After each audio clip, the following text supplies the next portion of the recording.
તમારી મદદ નહોતો કરી શક્યો, પણ અત્યારે મારે તમને જે બતાવવું છે એ જરા એક વખત જોઈ.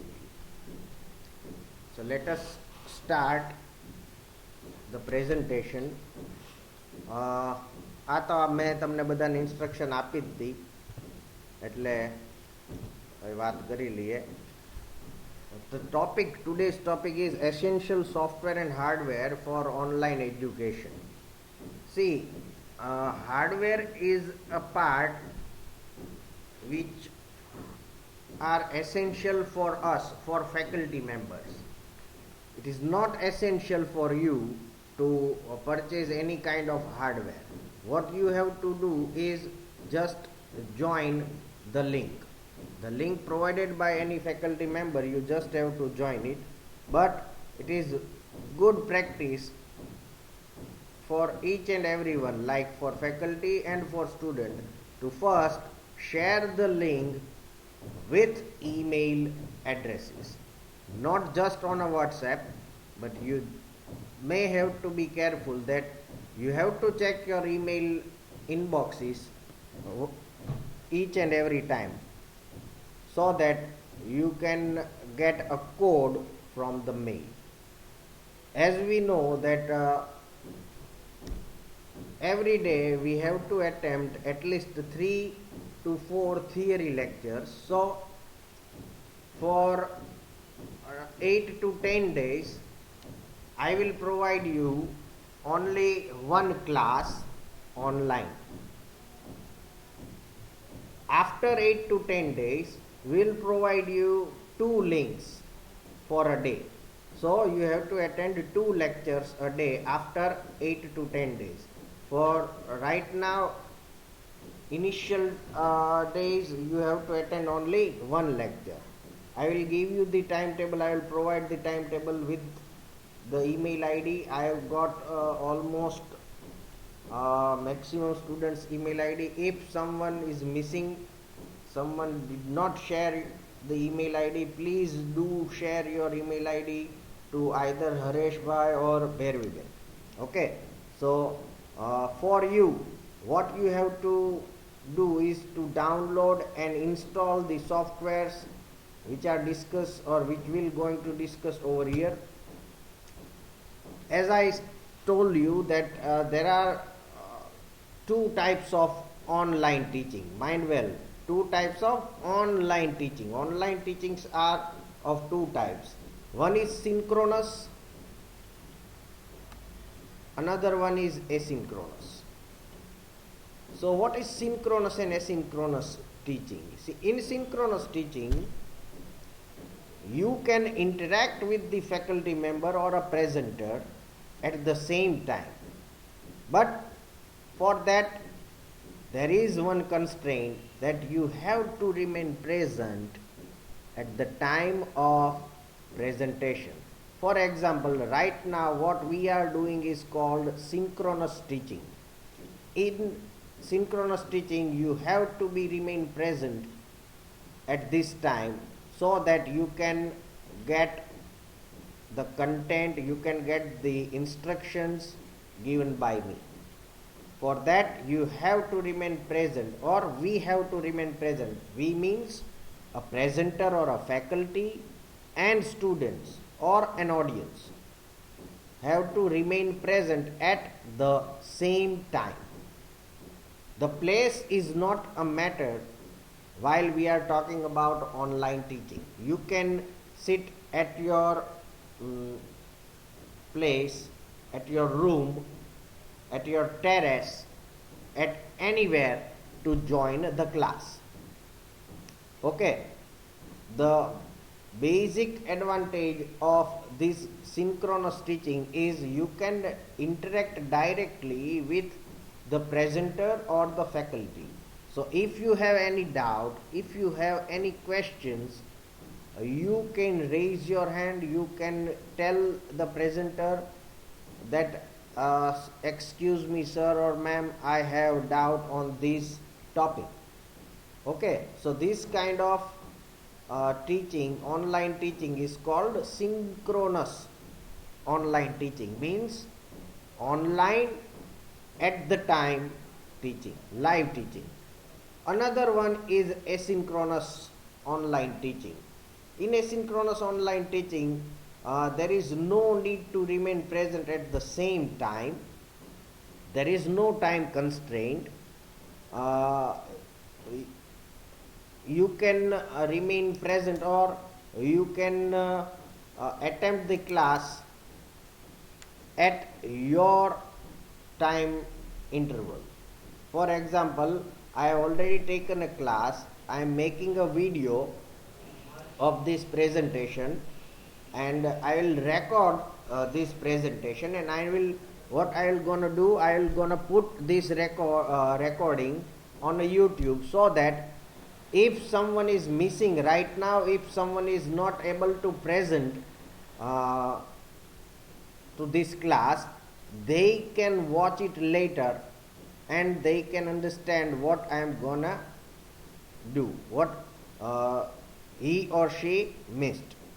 So this is called asynchronous online teaching. In asynchronous online teaching, we have to either use Google Classroom, or we have to make a video, and we have to upload it on a platform like YouTube. YouTube is a platform where you can see video,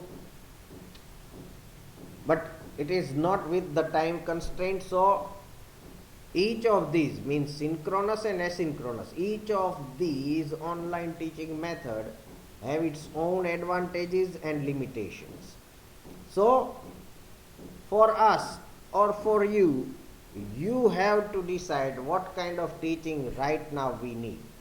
For example, I am a person who is always go through synchronous online teaching, but that doesn't mean that I have not prepared for asynchronous. Right now, as you can see, with the help of this recording facility, I am recording this whole lecture, so that I can put it on my YouTube channel, so everyone can watch it later. So these are called the need.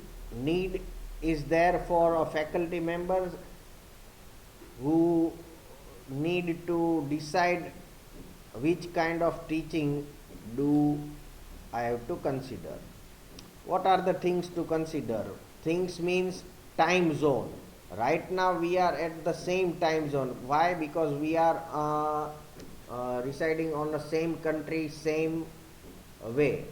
But sometimes what happens that faculty is faculty is in India, but the students or the audience are all over the world, residing all over the world. So there are no time constraint. So we have to go with asynchronous. Why? Because the time zone for each of the audience are different. So we can schedule with the help of calendar facility our meeting, so that everyone are able to know that on this time the lecture is going on, just like a program. So the consideration will be given or will be taken by the faculty member. You don't have to need, or you don't have to think about it. Who will use and how to use this facility? Faculties and students are going to use these tools. Over here, faculty can keep their work with them using cloud. With the help of cloud, faculties can keep their work for a long time. For example, let me say that the C programming is a part of our syllabus since very initial part of BCA college. For example, when I am going through the BCA, I already learned C programming. Right now C programming is also there, and I am very sure that in nearby future the C programming is always will always be there in the syllabus. So if someone has prepared a very good soft copy or a material of C program to explain the student, material doesn't mean that the paperwork. Material means the explained theory. If there are some good videos to explain how array works, if there are some good videos what programming languages means to you, we can use it for a long time. In online teaching, it is a very good advantage that if something is good in my drive, I can share it with each and every year. Faculties can track their work and save it for further use. It is very easy to save the work online. Whenever you ask, sir, please give me my marks, I can give your marks or your work online. If changes are required, then they can make it easily. Sometimes what happens that the history can be revised, so we can revise it or we can easily make changes to the online work. On other hand, what you have to do, nothing. On other hand, students just need a device from which they can connect to the meeting. These devices are either a mobile phone or a laptop. You can join the meeting with the help of either mobile or the laptop very easily. Be careful whenever you are trying to join the meet. On next time, you must have to use your hands free or the headphone if you have, so that the result is you will get the perfect result. Okay, what are the software requirements for faculty? You don't need to think about it, but what students will gonna need is web conferencing tool like Google Meet. As right now what we are gonna use is Google Meet. Another the web conferencing tool are also there. Microsoft Team is there, GoToWebinar is there, and Zoom is there. Zoom is popular, but right now it is not safe. The best web conferencing tool from myself is Microsoft Team. As far as I know, Microsoft Team is a bundle of software and it is very good, very efficient to use, but it is paid software, so we have to go for Google Meet. Microsoft Team is not a free software for faculty members. It is free software to use for students, but it is not free for faculty members, so we have to go for Google Meet. We will gonna use digital whiteboard. So if someone is thinking that how they are gonna write it down, how they are gonna explain it to us, we are always using whiteboard to you. I will show you how what is whiteboard, how we are gonna use it. But first of all, let me give you some examples of software requirements. See, these are the list of whiteboard we have already suggested to faculty members. One is a Ziteboard. Ziteboard is connected with Google Chrome. If you want to use Ziteboard, you have to use Google Chrome. OpenBoard is there, MS Paint. I can use MS Paint, Xpaint, Paintbrush, or anything else. Even I can use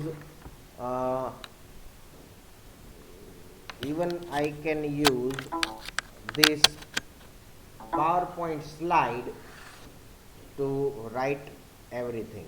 For example, if I am using this pen to explain it to you, I can use it very easily.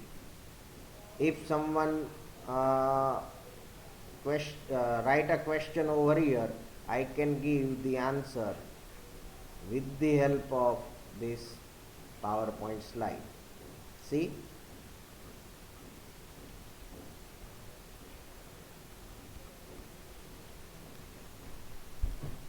So there are so many things that we are going to use to explain each and everything to you. So don't worry, we do have a board facility also. Screen capturing softwares are different kind of a software. First of all, let me explain. Not screen capturing software does not means always that to record the screen. We can cut a PDF. Sniping tool is there to cut the PDF. Full page screen capture is there to capture full screen. Full screen means what? You don't have to scroll down or scroll up. And print screen, as we all know, print screen is used to capture current screen.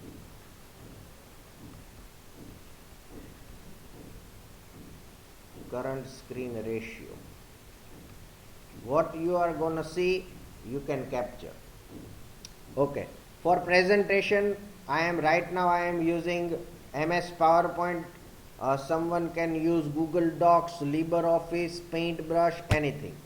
Screen recording. Right now I am recording my screen for making a video. Bandicam. Bandicam is an asynchronous software, so you don't have to start the internet to record your video. You can work offline with the help of Bandicam. Hippo Video is an Chrome extension. You need an internet connection to start the recording. Screencastify and Cam Studio are other options. So right now I am using Bandicam to record my lecture. We can provide a test and quiz facility to you with the help of either Google Docs or ClassMaker or Easy Test Maker, MS Word or LibreOffice Impress.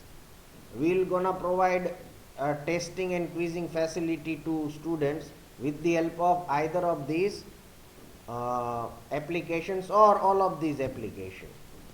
Hardware requirement for us, that is not a matter for you to explain, but what you need is these two things. These two things are also for students. You must require either a laptop or a phone and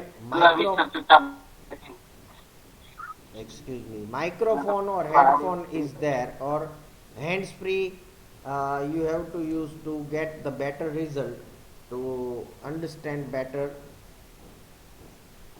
You need to use microphone or headphone or hands-free. Thank you. So these are the essential things. These are the softwares we are going to use to explain each and every topic to you. Okay. So first of all, the next software is Google Classroom. So let me show you how to install Google Classroom, how to use it, just what you have to need, or you gonna check it. Friends, today I would like to explain how to install Google Classroom in your mobile phone. First of all, go to Play Store and search for Google Classroom.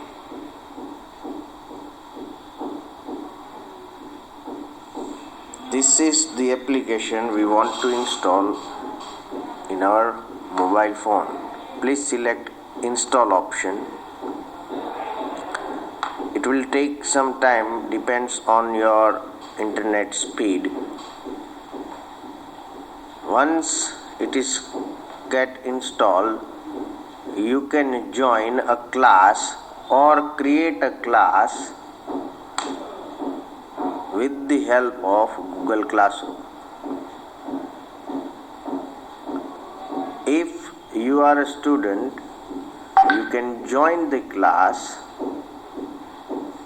and with the help of a code given by an instructor or a faculty to you.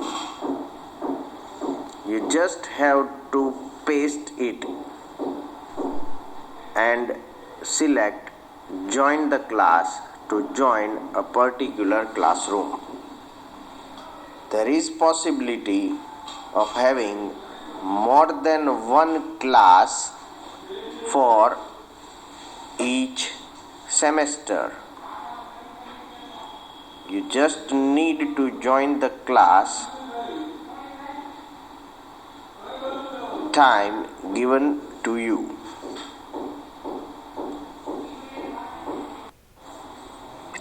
Now once you get installed your Google Classroom, you have to select get started. You have to choose account to start a Google Classroom. For example, here I am starting my Google Classroom using my Gmail account. It will take 1 or 2 seconds to start a class. Over here I have already created a classroom called 2. First of all, let me join the class. These are the options you got with Google Classroom. That is classes, calendar, notification. If you are a faculty or a teacher, you will get teaching, archived classes, classroom folder, settings, help, privacy policy, terms of services. Now, if you want to join or create a class, what you have to do that you have to press the plus sign on the up right corner. On that corner you will get 2 options. Either you have to join the class or you have to create the class. Over here right now I'll show you how to join the class as a student. So I will select join class. Google Classroom will ask you to enter class code. A class code is a code which is provided by your teacher or a faculty to join their class.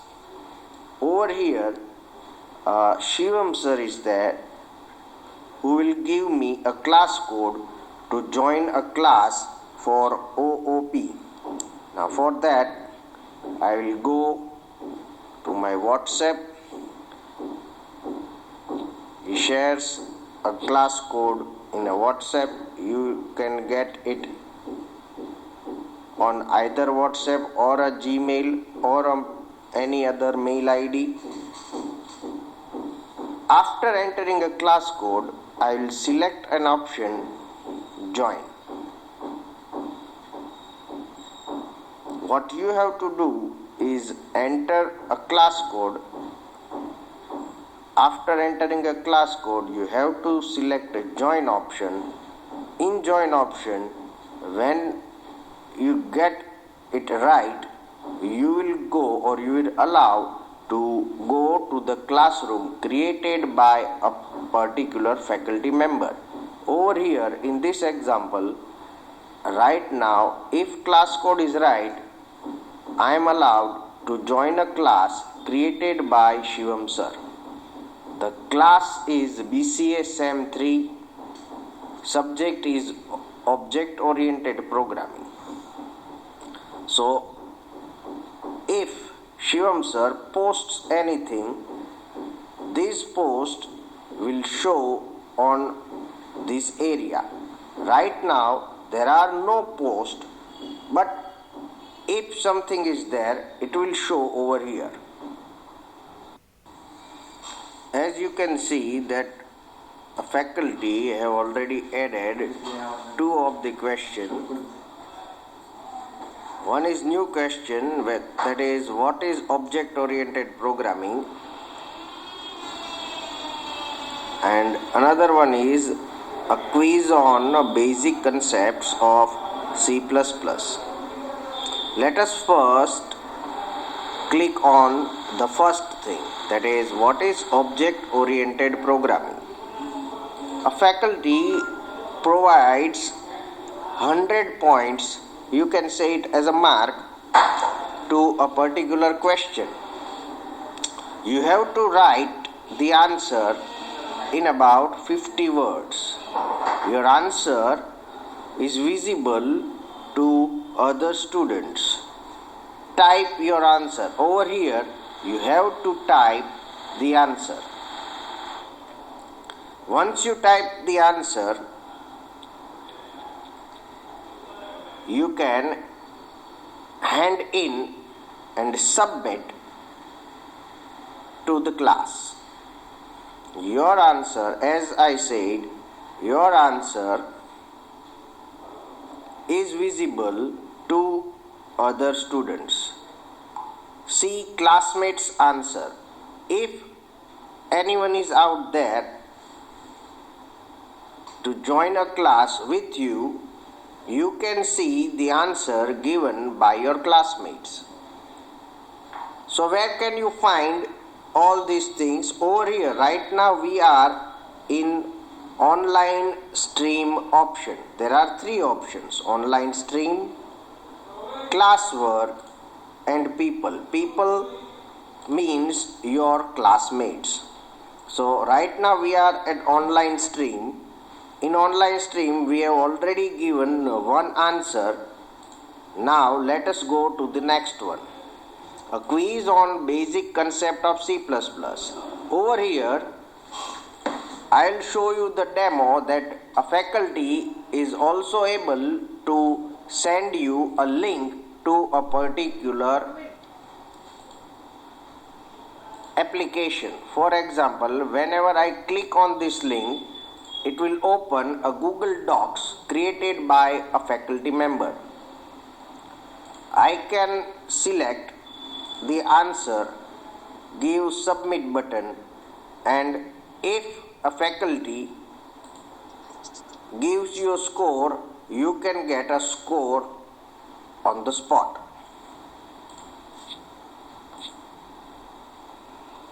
Just like that, you can also check if there is any classwork given by the faculty member or not. Over here, our faculty gives us a class work as what is object oriented programming, with or without a due date. If there is a due date, means you have to submit the classwork before the given timeline. So I will select a question and give the answer.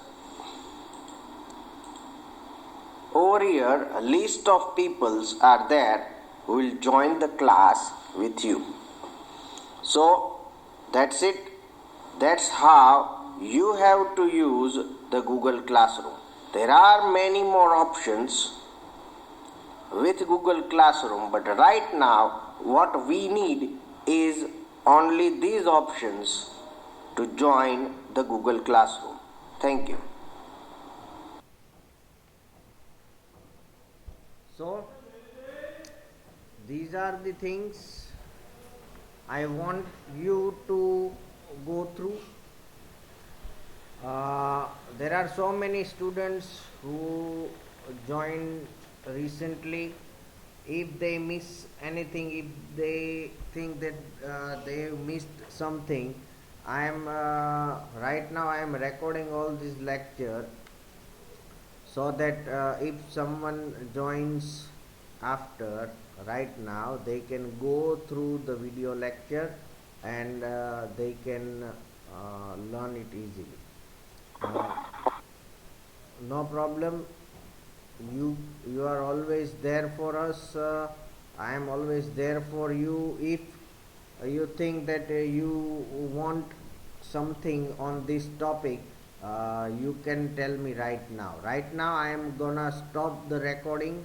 I will let you know that when I am gonna upload this video, and share a link to you so that you can go through it. Okay, so if